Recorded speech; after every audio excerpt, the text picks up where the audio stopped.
feel a little undecided because they think parenting is a huge, overwhelming burden. So I think most of the people in this forum today agree with the fact that family, because your thoughts is what we're going to be discussing here today.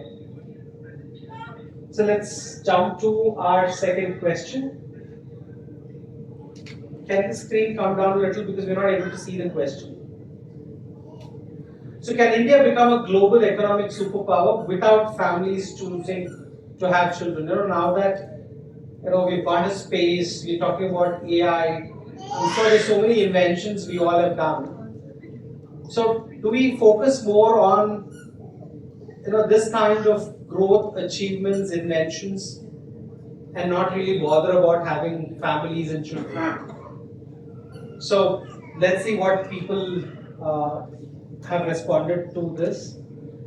I like the fact that most of them think no, family building is essential for India's prosperity.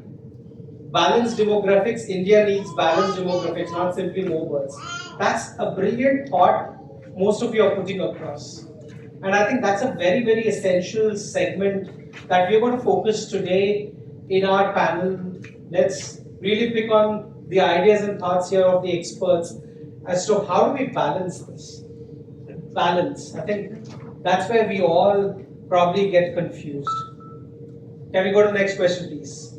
So, Professor Shukla, I think most of them think family building is essential, but at the same time, they would want a balanced approach. That was the second question poll answer. So, we're coming to the third question, which says, what do you think is the biggest challenge couples face while building a family? There was this interesting article that I was reading before this forum was really planned, which said that a lot of Indian people are marrying early, not again 18s, but the average age in urban areas, a woman is 24. And in a situation like that, people probably are having the first child, but most of us are scared to have a second. Third is like a dreadful thought. It's probably a no-no for most of us, the career and the whole expenditure that's going up. So that's where I thought this was important to see what are your thoughts. And I'm glad a lot of people think that what's stopping you is career and financial pressures that's ideally holding back people from having a second child. Again, this is something that we're going to. So, Professor Shukla, almost 70% of the people say that career and financial pressures is the roadblock for which they do not want to have second or the third child, and very few opting for other reasons like infertility or health concerns, lack of family or social support, delayed life priorities, and uncertainty. Let's go to the last question of this poll. Hope you guys are liking it, and thanks for all the responses that we're getting here. It's very nice to see that you all are involved. Let's go to the first question, please, Nizam. Lovely. So, who should play the biggest role in supporting family building? And I've got a lovely representation from a lot of industries here. You could have more questions to them as well, but yeah, this whole family building parenthood is a personal, private affair between the spouse. Or you think the support needs to come from the employers and workplace? So we have a HR head here. Let's pick her ideas on that. If that is something that's a lovely way of supporting somebody with this idea of having more children, or healthcare professionals, their advice and support. Finally, I have representation from the government and policy makers here. Would their support mean a lot? So, Professor Shukla, I think most of them feel it is a choice that the couple makes. It's something very personal and private to the husband and wife. So, with that poll, I think let's now jump on to our second segment, which probably is talking more about the problem, the voices, it's that problem. So and I'm sure the screen is a little masked out there. But there are three problems that we're going to categorize and focus our attention here. India's fertility transition, thanks to the consensus that we got in 2024 again. India for decades have fought population exploitation. We said, we have so much of population problem. All policies were only focused on population and curtailing the population growth. And suddenly there you go, 2021, the first report, where we had started to decline in 2024. 2.1 is a decent ratio proportion number which is holding the growth of population, the fertility. And 2024 says we have fallen to 1.9, which is below the replacement level. What does 2.1 mean? Most of us should either have 2 or 3 children, and that keeps the country growing, economy growing. And we all know most of us want 1, there are very few who had a second, and that's what brought us down to 1.9. But if we look at individual state, Delhi being the lowest, our capital has 1.2 total fertility rate, Telangana and Andhra Pradesh at 1.4, 1.5. I think that is a serious concern. On one side, reasons that are multiple, the total fertility rate is falling. But on the other side, what all we spoke about, the career growth, wanting to travel, wanting to, put across your choice. But in this whole, journey and idea of postponing childhood, are we forgetting that the human body is biology and it doesn't really look at all of these things, with all that lifestyle changes, age catching up, probably eggs declining, sperms declining, and that's making the whole concept even more difficult. So we come to the panelists today here. Are young Indians delaying parenthood or they're postponing a decision whose consequences they may not fully understand? I understand there's no right or wrong answer to this, but we would want people to voice their opinions here. So Dr. Kaushal, I'll start this second thing with you. Are we seeing a silent rise in stress, anxiety, loneliness, relationship strain among the young couples? And what should families and societies better understand about this whole emotional journey when it comes to family building? Thank you, Dr.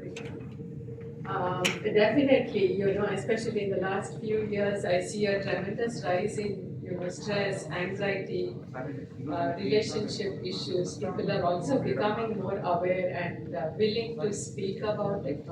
So definitely there is an increase. With respect to what we are talking about today on this platform, parenthood, having a child, building a family. Personally, I think, and this is corroborated with all the work I do with couples going in for a child, building their family. I think having a child is one of the most important tasks which most of us undertake during our lifetime, and there is not enough attention paid to this very important task. For example, I might study so many years, to get a job, to have a career, but I'm not thinking about, how can I have the best pregnancy, or how can I have a lovely child? What am I doing? How is my lifestyle contributing to my stress, my anxiety? What about my priorities? Should I be even looking at that? Definitely, relationship issues also are on the rise. Perhaps they were always there, we really do not know. But is nuclear family making it more stressful, or a joint family would have made it even more stressful? In the present context? In the present context, I think a joint family makes it more stressful. I can say that very clearly. That's because people now are becoming more independent and educated. And everybody wants our point of view to be expressed. Is that causing a lot of anxiety and stress? Yes, it is, because it's a YOLO generation. I want to do what I want to do. Why should somebody tell me when to have a child, how many children to have? That's very interesting, because having a child, that concept itself is overwhelming and stressful, and that's what we saw in the poll, where people say, that concept itself is something that I got to plan, but not having them also is equally stressful. So where's the balance here? What is your take on this? I think we need as a society, as healthcare professionals, perhaps even as elders, parents, we need to talk more about uh, the pros and cons of having a child or not having a child. It's not something you just take a break from your career, have a child and run back to your career. I think when we talk of a family, what do we mean? There is togetherness, there is support, there's love, there's sharing, there's responsibilities. So Wish to become family. Thank you, Dr. Krishna. Thank you, Dr. Durga. Thank you, Mr. Kiran. And firstly, I think it's a very bold step that Oasis Fertility has taken to choose a topic like this. Something, the line of work that Oasis Fertility is in, and coming up with a topic like this is completely against the line of work that you're doing. So I think that's a very, very bold step, and kudos to all the brains behind this. When we're talking about organization, who are we talking about? We're talking about people again. Who we say organizations policies. Who's making those policies? It's the people who are making the policies, people who follow the policies. Now, should we stick to only policies, or we look at culture? What is the difference between policy? It's a rule written, maybe because of statutory norms we have to follow it, or the management has asked, so we put the policies. But culture is what we actually practice. How much of focus is actually going on building culture in the organization? Which also means it's not only the responsibility of the management itself, it's a collective responsibility of all the people, the managers, the team members, everybody, to understand each other, respect each other, support each other. Now the pressure that you're talking about, unintentional pressure, is work pressure, which is going to be there everywhere. Timelines, aspirations are giving birth to the pressure. Today I'm an executive, I want to be a manager, which means I'm working towards that, I'm pushing myself. Why do I want to become that? One, it has become a status issue. Today everybody is a celebrity, we are all there on social media, so I want to talk about it. Second, the lifestyle. Today, people are saying, I'm not going to live by the norms of society. Earlier norm was, okay, I study, I get married by certain age, I have children by certain age, I have funds by certain age, I'm going to buy a house. Things have reversed. Today, there's no sequential order that we want to follow. People are saying, I will do things the way I want it to do, which means we're not planning life. People are designing their lives. What my grandparents did, what my parents did, I don't want to do that. So, workplace, and interestingly, men and women are also thinking very differently today. Today, a lot of young women I meet are saying, why do I want to marry in the first place? Family. Okay, so what is that? So people still believe in the concept of family. But since you're working with human resources, Yeah. I get the point that I have the talent, you as an employer is creating the platform to grow, and I want to grow. I've worked, and it's nice you're growing it, but are we not forgetting that there is something give back to the society, we're a part of the society, and as an employer, as a HR, where's this balance about growth and aspiration versus being a normal, regular part of the society? I think this is something that you will really have to help us balance this part. So, good question, and that's how I think maybe a lot of CSR activities, keeping that in mind, were started, but now the shift is, now the focus is completely different. Now, when we talk about, a lot of organizations have started wellness programs to support employees, but in the wellness program, are we talking about shifting from permanent sterilization to spacing and spacing methods, and so that is a good thing.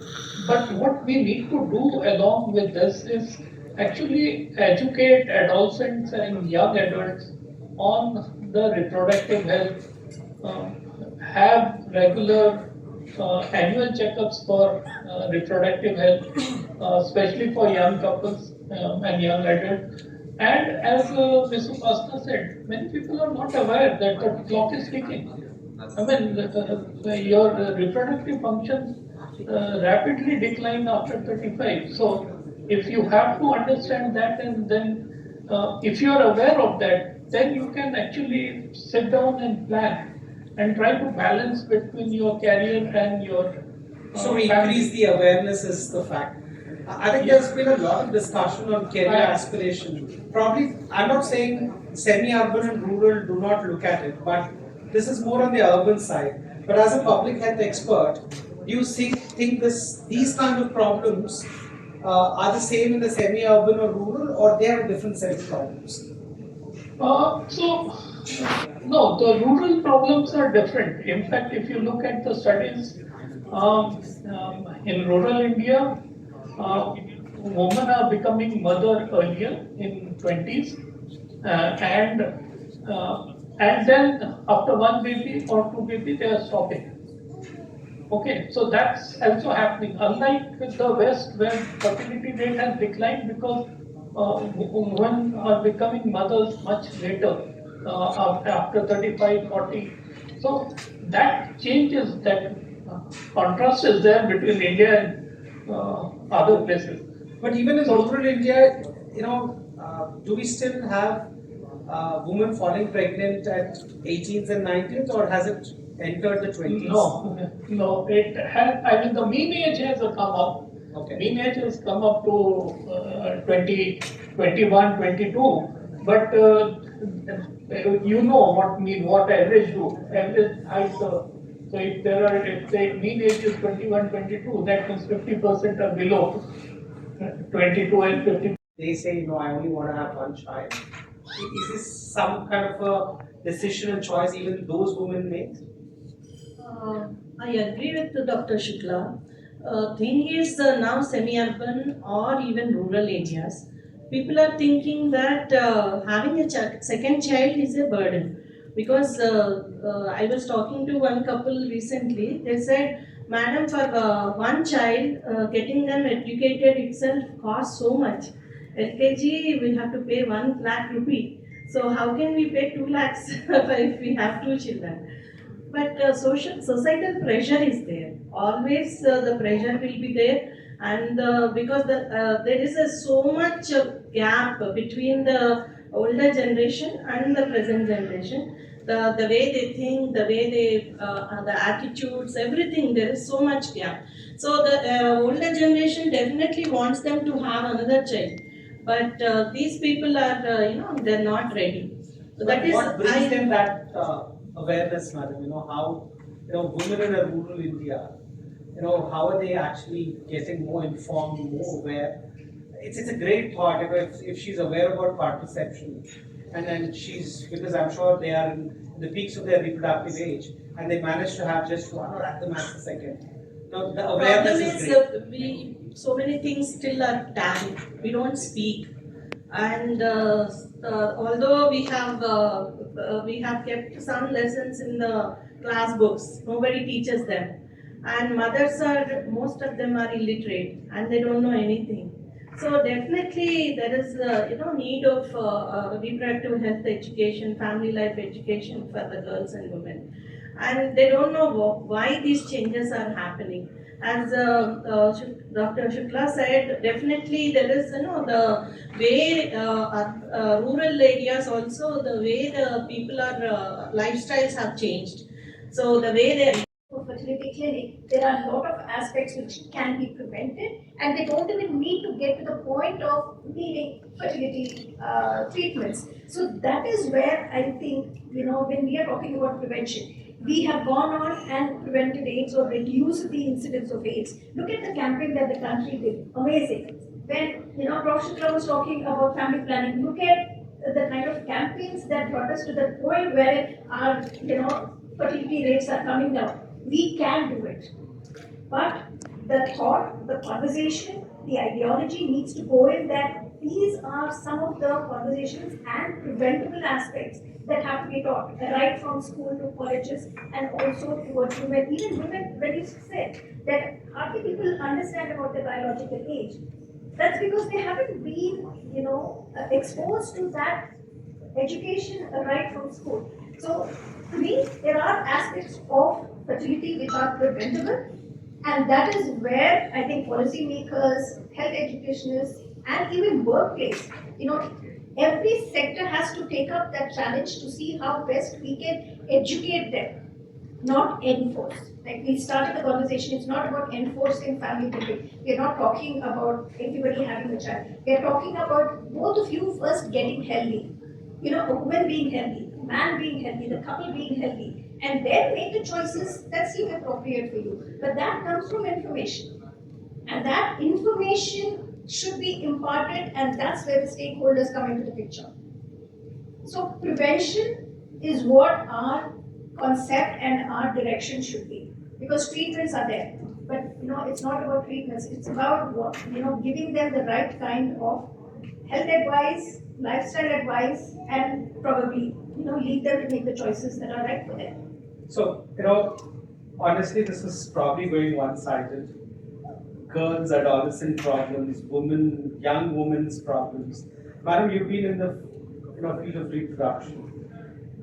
If you were to educate, young boys, young men, this whole concept idea of reproductive health. Options. Most of them are aware, and the parents, along with families, they are visiting and they are inquiring about the adoption process. But it is sadly that few of them are going for illegal adoptions. So they might be thinking that legal procedure will take time and it is difficult for them to adopt, and illegal adoption is a easy way. For that reason, they are going for illegal adoptions, and when they build an emotional bonding between child and family. So when it comes to the notice of the authorities, again the child has to be separated, and by that time the emotional bond is already developed. So from the government side also we are giving awareness on legal adoptions, because as a system we are helping them to make them aware about the legalities and the legal procedure of adoption. So in any way they should not resort to this illegal adoptions. Lovely, So that if message. anyone have queries, we also have a child helpline number 1098, Okay. and there is a systematic adoption procedure is also there. If they approach us, we will definitely help them. Madam, how long does it take for the adoption process to complete, right from your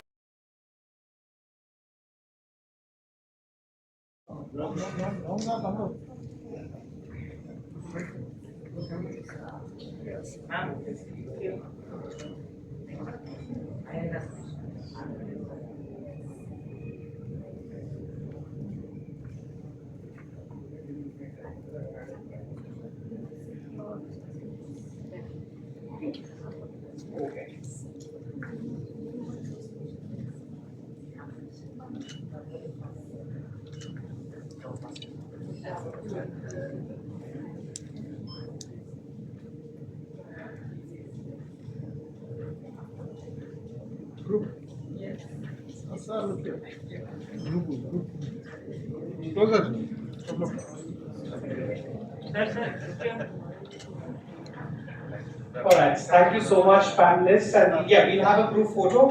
And then there's one last segment that I would want to do with you all. Ready, ma'am?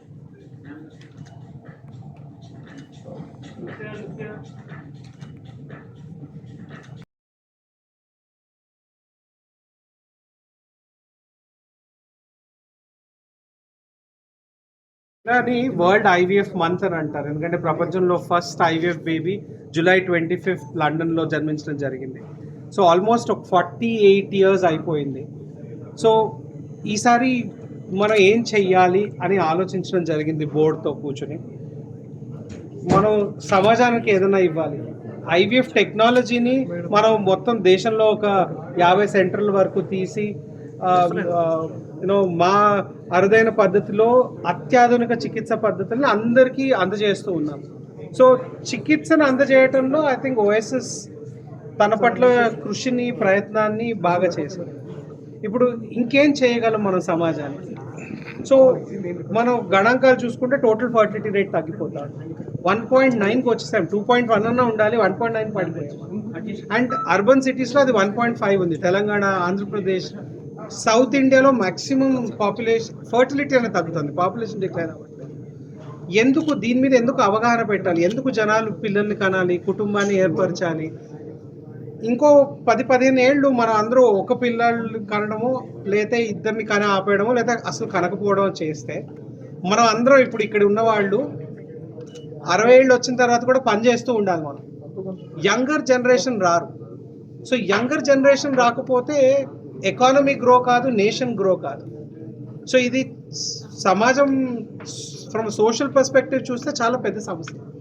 So అందుకే ఈ జనని డైలాగ్ని start చేయడం జరిగింది. మొత్తం వచ్చే సంవత్సరం అంతా దీని మీద అవగాహన సదస్సులు, తెలంగాణ గవర్నమెంట్తో పనిచేయటము, ఈరోజు డిస్కస్ చేసిన ప్రతి ఒక్కటి పాలసీని ఎలా మార్చాలి, అవగాహనని పెంచాలి, అందరి అందుబాటులో తీసుకొని రావాలి. ఇప్పుడు పిల్లలు వద్దనుకునే వాళ్ళ మీద కాదు ఇది. నేను పిల్లలు కనాలి, కానీ ఒక పిల్లాడిని కంటాను, బట్ రెండో పిల్లాడిని కనాలి అంటే మరి స్కూల్ ఫీజు ఎక్కువ, ఈఎంఐలు కట్టుకోవాలి, ఇంటిది, కార్ కొనాలి, 3 బెడ్రూమ్ హౌస్ కొనాలి. మరి ఎలాగవుతుంది? ఇది ఇల్లు కావాలి, పిల్లలు బాగా చదవాలి, బ్యాలెన్స్ ఉండటం లేదు. సో మరి ఇక్కడ ఎన్జిఓలు కానీ గవర్నమెంట్ కానీ ఆర్ మనం ఏదన్నా ఇనిషియేటివ్ తీసుకుని దీన్ని ప్రోత్సహిస్తే జనాలు, మన పెద్దలు అనేవాళ్ళు అన్నిటికన్నా పెద్ద ఆస్తి ఏంటి? పిల్లలు కానడం. మనం ఎవరన్నా ఎక్కడన్నా ఫంక్షన్లో కలిస్తే అందరూ అడిగే ఫస్ట్ క్వశ్చన్ ఏంటి? పిల్లలు ఎంతరా బాబు అని అడుగుతారు. ఏ కారు ఉంది, ఏ గేటెడ్ కమ్యూనిటీలో ఇల్లు కొన్నావు, బంగారం ఎంత పెట్టావు కాదు, పిల్లలు ఎంతమంది ఉన్నారు. సో మనకు కావాల్సిన ఐశ్వర్యం, ధనం ఏంటి? పిల్లలు. సో భారతదేశం లాంటి దేశంలో కూడా ఈ పర్టికులర్ ఏరియాలో మరి సమస్య వచ్చిందంటే మనం అందరూ ఆలోచించాలి. అందుకే ఈ జర్నీ డైలాగ్స్ని మనం ఈరోజు అందరినీ, పబ్లిక్ హెల్త్ వాళ్ళని, ఎన్జిఓస్ని, గవర్నమెంట్ని, సైకాలజిస్ట్ని ఎందుకు తీసుకొచ్చామంటే అందరూ కలవాలి, అందరు తలా చేయేస్తే కానీ మనం ఈ తలపెట్టిన ఈ ఇనిషియేటివ్ జర్నీ డైలాగ్స్ ముందుకు తీసుకెళ్ళాం. సో అందరి ప్రెస్ విలేకరుతో ఓఎస్ఎస్ పరంగా నేను ప్రాధాయపడిన ఏంటంటే మనం అందరం కలవాలి, దీని పట్ల అవగాహనని ఇంకా పెంచాలి. అప్పుడే జనాలు ముందుకొస్తారు, పిల్లలు కనాలి, అప్పుడే దేశం ముందుకెళ్తుంది, గ్రోత్ అనేది కనిపిస్తుంది. ధన్యవాదాలు. Thank you everybody for coming. Today we started something called as JANANI Dialogues. This has been a concept that Oasis Fertility has been thinking of for a very long time.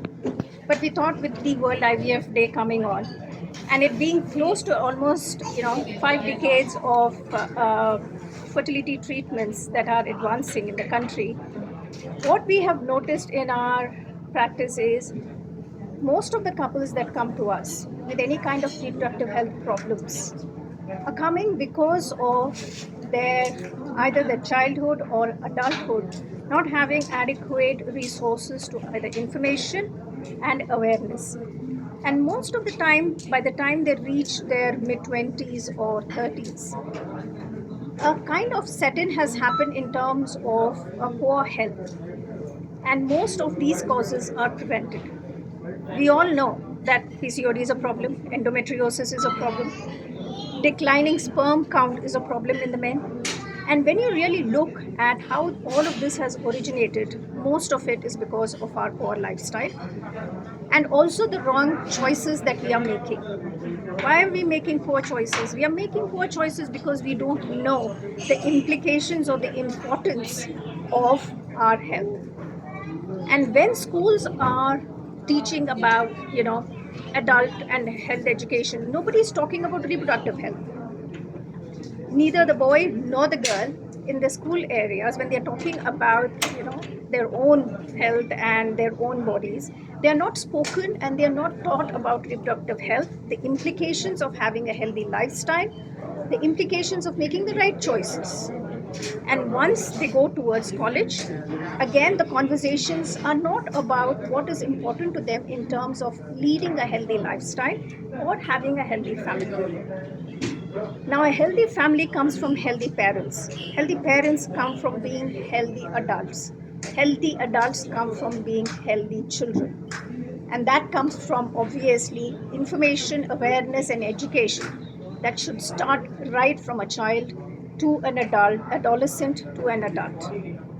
If we capture all of these points in somebody's lifespan, we will, as a country, make more healthier, societies. And that's the conversation we wanted to make today. And one gap that we are noticing in healthcare is about a couple, about a boy, a girl, and how much their lifestyle in terms of their work stress, study stress, lack of any kind of physical activities, increase in smoking, increase in alcohol binge, and in terms of the routines that they have, lack of sleep, lack of understanding as to how food and the quality of food that you're imbibing and you're intaking is really going to affect your health. Reproductive health is a part of that. But I think the conversation is more about increasing the education, awareness right from start, right from a child, and making the society as a whole a bit more healthier, and in a way that we make healthy and happy families. That was the concept that Oasis Fertility started, and we are calling it Janani Dialogues because this is not just the work of one person. This is society as a whole, the government, the policymakers, the workplace, employers, psychologists, and practically a lot of it depends on the policies that come from child and women welfare. So we had stakeholders from all of these aspects come and speak to us and give us their perspectives in how we could make a more healthy society with a healthy family as the core of it. Thank you.